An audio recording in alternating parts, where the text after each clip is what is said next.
Hello ವೀಕ್ಷಕರೇ, ಅಶ್ಯೂಸ್ lives and byte ಚಾನಲ್ಗೆ ಸ್ವಾಗತ. ಇವತ್ತಿನ ರೆಸಿಪಿ ಮಸ್ತ್ ಕರಿಬೇವಿನ ಸೊಪ್ಪಿನ ಚಟ್ನಿ. ಇದು ತುಂಬ ಟೇಸ್ಟಿ ಮತ್ತು ಹೆಲ್ದಿ ಆಗಿರುತ್ತೆ. ನಾವು ಡೈಲಿ ಅಡುಗೆಯಲ್ಲಿ ಕರಿಬೇವನ್ನ ಯೂಸ್ ಮಾಡ್ತೀವಿ, ಆದರೆ ಕರಿಬೇವನ್ನ ಯಾರು ಕೂಡ ತಿನ್ನೋದಿಲ್ಲ. ಅದರ ಬದಲು ಈ ರೀತಿ ಚಟ್ನಿ ಮಾಡ್ಕೊಂಡು ತಿಂದರೆ ತುಂಬಾ ಚೆನ್ನಾಗಿರುತ್ತೆ. ಮತ್ತು ಕರಿಬೇವನ್ನ ಡೈಲಿ ತಿನ್ನುವುದರಿಂದ ನಮ್ಮ ಹೆಲ್ತ್ಗೆ ತುಂಬಾ ಒಳ್ಳೆಯದು. ಇದು ಡಯಾಬಿಟಿಸ್ನ ಕಂಟ್ರೋಲ್ ಮಾಡುತ್ತೆ ಮತ್ತು ಕೂದಲು ಸಮಸ್ಯೆಗೆ ಇದು ರಾಮಬಾಣ ಇದ್ದ ಹಾಗೆ. ಬನ್ನಿ ಈ ಹೆಲ್ದಿ ರೆಸಿಪಿನ ಹೇಗೆ ಮಾಡ್ಕೋದಂತ ನೋಡ್ಕೋಣ. ಮೊದಲಿಗೆ ನಾನು ಇಲ್ಲಿ ಬಹಳಷ್ಟು ಕರಿಬೇವು ತೊಗೊಂಡಿದ್ದೀನಿ. ಈ ಕರಿಬೇವನ್ನ ಕ್ಲೀನಾಗಿ ವಾಶ್ ಮಾಡಿ ಚೆನ್ನಾಗಿ ಡ್ರೈ ಮಾಡ್ಕೊಂಡಿದ್ದೀನಿ. ಫಸ್ಟು ಒಂದು ಕಡೆಯಲ್ಲಿ ಕರಿಬೇವನ್ನ ಹಾಕಿ ಚೆನ್ನಾಗಿ ರೋಸ್ಟ್ ಮಾಡ್ಕೊತಾ ಇದ್ದೀನಿ. ನಾನು ಇದಕ್ಕೆ ಒಂದು ಅರ್ಧ ಚಮಚ ಎಣ್ಣೆ ಹಾಕಿ ರೋಸ್ಟ್ ಮಾಡ್ತಾ ಇದ್ದೀನಿ. ಈ ಕರಿಬೇವೆಲ್ಲ ಕ್ರಿಸ್ಪ್ ಆಗುವವರೆಗೂ ರೋಸ್ಟ್ ಮಾಡಬೇಕು ಮತ್ತು ಗ್ಯಾಸನ್ನು ಲೋ ಫ್ಲೇಮಲ್ಲಿ ಇಟ್ಕೊಂಡು ರೋಸ್ಟ್ ಮಾಡಬೇಕು. ಈ ಚಟ್ನಿ ಮಾಡುವಾಗ ಕರಿಬೇವಿನ ಕ್ವಾಂಟಿಟಿ ಜಾಸ್ತಿ ತಗೋಬೇಕು, ಉಳಿದೆಲ್ಲ ಇಂಗ್ರೀಡಿಯೆಂಟ್ನ ಸ್ವಲ್ಪ ಕಮ್ಮಿ ತಗೋಬೇಕು. ಇದಕ್ಕಿಂತ ನೋಡಿ, ಕರಿಬೇವು ಈಗ ಚೆನ್ನಾಗಿ ರೋಸ್ಟ್ ಆಗಿದೆ. ಈ ಥರ ಕರಿಬೇವಿನ ಎಲೆ ಪ್ರೆಸ್ ಮಾಡಿದರೆ ಪುಡಿ ಆಗಬೇಕು. ಈಗ ಈ ರೋಸ್ಟ್ ಮಾಡಿರುವ ಕರಿಬೇವನ್ನು ಒಂದು ಪ್ಲೇಟಿಗೆ ಹಾಕಿ ತಣ್ಣಗೆ ಹಾಕಿಬಿಡ್ತಾ ಇದ್ದೀನಿ. ನೆಕ್ಸ್ಟ್ ಈಗ 1 ಕಪ್ ಕಡಲೆಬೇಳೆಯನ್ನು ಒಂದು ಕಡೆಯಲ್ಲಿ ಹಾಕಿ ಗ್ಯಾಸನ್ನು ಲೋ ಫ್ಲೇಮಲ್ಲಿ ಇಟ್ಕೊಂಡು ಡ್ರೈ ರೋಸ್ಟ್ ಮಾಡಬೇಕು. ಕಡಲೆಬೇಳೆ ಗೋಲ್ಡನ್ ಕಲರ್ ಬರುವವರೆಗೂ ರೋಸ್ಟ್ ಮಾಡಬೇಕು. ನೋಡಿ, ಕಡಲೆಬೇಳಿನ ಕಲರು ಚೇಂಜ್ ಆಗ್ತದೆ. ಆಮೇಲೆ ಕಡಲೆಬೇಳೆ ಹುರಿಯುವಾಗ ಫುಲ್ ಗಮ್ ಅಂತ ಸ್ಮೆಲ್ ಬರುತ್ತೆ, ಅಲ್ಲಿವರೆಗೂ ಹುರಿಬೇಕು.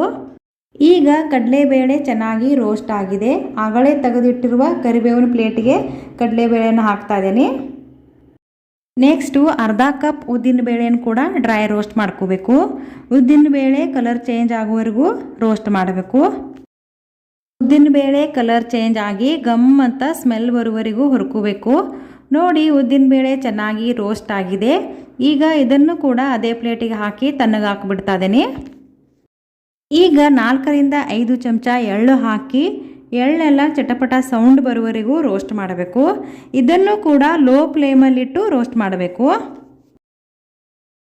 ಈಗ ಎಳ್ಳೆಲ್ಲ ಚೆನ್ನಾಗಿ ರೋಸ್ಟ್ ಆಗಿದೆ. ಇದನ್ನು ಕೂಡ ಅದೇ ಪ್ಲೇಟಿಗೆ ಟ್ರಾನ್ಸ್ಫರ್ ಮಾಡ್ತಾ ಇದ್ದೀನಿ.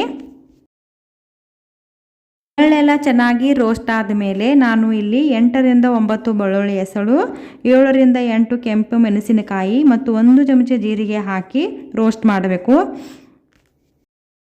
ಇದನ್ನು ಜಾಸ್ತಿ ರೋಸ್ಟ್ ಮಾಡುವ ಅವಶ್ಯಕತೆ ಇಲ್ಲ, ಸ್ವಲ್ಪ ರೋಸ್ಟ್ ಆದರೆ ಸಾಕು. ಇದನ್ನು ಕೂಡ ಕರಿಬೇವು ಹಾಕಿರೋ ಪ್ಲೇಟಿಗೆ ಹಾಕಿ ತಣ್ಣಗೆ ಹಾಕಿಬಿಡ್ತಾ ಇದ್ದೀನಿ. ನೋಡಿ, ಆಗಲೇ ಹುರಿದಿಟ್ಟಿರುವ ಎಲ್ಲ ಪದಾರ್ಥವು ಕಂಪ್ಲೀಟ್ ಆಗಿ ತಣ್ಣಗಾಗಿದೆ.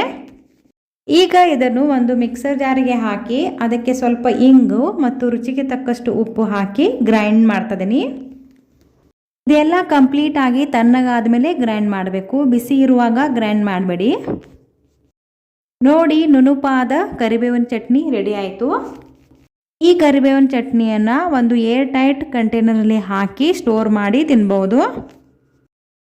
ಇದನ್ನು ಇಡ್ಲಿ ದೋಸೆ ಜೊತೆ ತಿನ್ಬೋದು ಮತ್ತು ಬಿಸಿ ಬಿಸಿ ಅನ್ನಕ್ಕೆ ತುಪ್ಪ ಸ್ವಲ್ಪ ಕರಿಬೇವಿನ ಚಟ್ನಿ ಹಾಕಿ ತಿನ್ನುವುದರಿಂದ ತುಂಬಾ ಚೆನ್ನಾಗಿರುತ್ತೆ. ಟೇಸ್ಟು ಸೂಪರ್ ಆಗಿರುತ್ತೆ. ಒಂದ್ಸಲ ಟ್ರೈ ಮಾಡಿ ನೋಡಿ.